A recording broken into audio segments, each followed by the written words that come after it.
இது கொஞ்சம் பிரச்சனையா தான் இருக்கு. இப்போ இருக்கிறது. ஏன்னா, இன்டர்நேஷனல் மார்க்கெட்ல பொறுத்தவரைக்கும் அப்ஸ் அண்ட் டவுன்ஸ் நெறைய வந்துக்கிட்டே இருக்கு. அதுவும் ஒரு நாளைக்கு வந்து இவங்களுக்குள்ள அதாவது அமெரிக்கா, ஈரான் வார் வந்து முடிவுக்கு வந்துருச்சு. ஒப்பந்தம் ஆயிடுச்சு. பீஸ் அக்ரீமெண்ட் ரெடி ஆயிடுச்சு அப்டின்றாங்க. அடுத்த நாள் பார்த்தா ட்ரம்ப் அங்கேருந்து ஒரு குண்டு போடுறாரு. இந்த மாரி மாத்தி, மாத்தி இந்த மாரி பிரச்சனைகள் வருது. ஒரு நாளைக்கு இந்த ஹார்மோஸ் ஓப்பன் பண்றாங்க. இன்னொரு நாளைக்கு மூடுறேன்றாங்க. அதுக்கு டோல் வரி வரி வசூலிக்கணுன்றாங்க. இந்த மாரி மாற்றி, மாற்றி வர்றதுனால, ஒரு நிலையான ஒரு தன்மை அங்க இல்லாம இருக்கு. அதுதான் பிரச்சனையே. அதனால இன்வெஸ்டர்ஸ் எல்லாருமே எந்த பக்கம் போறது, ஒரு சின்ன கன்ஃப்யூஸ்.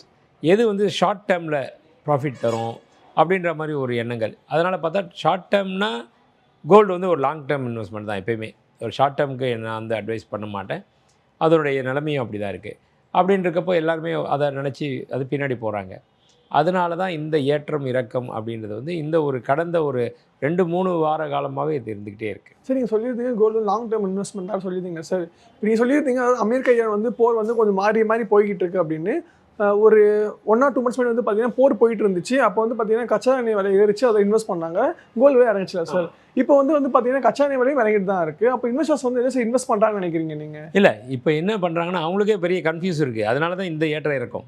இப்போ பார்த்தீங்கன்னா, நடுவுல அந்த போர் இது பிரச்சனை வந்தோனமே ஆயில் பிரைஸ் கூடிட்டு இருந்துச்சு. அப்போ ஒட்டு மொத்தம் எல்லாருமே ஆயில்ல போய் போட ஆரம்பிச்சாங்க. ரூ. 60 இருந்த ஆயிலு படிப்படியா 60, 70, 80, 90, 100, ரூ.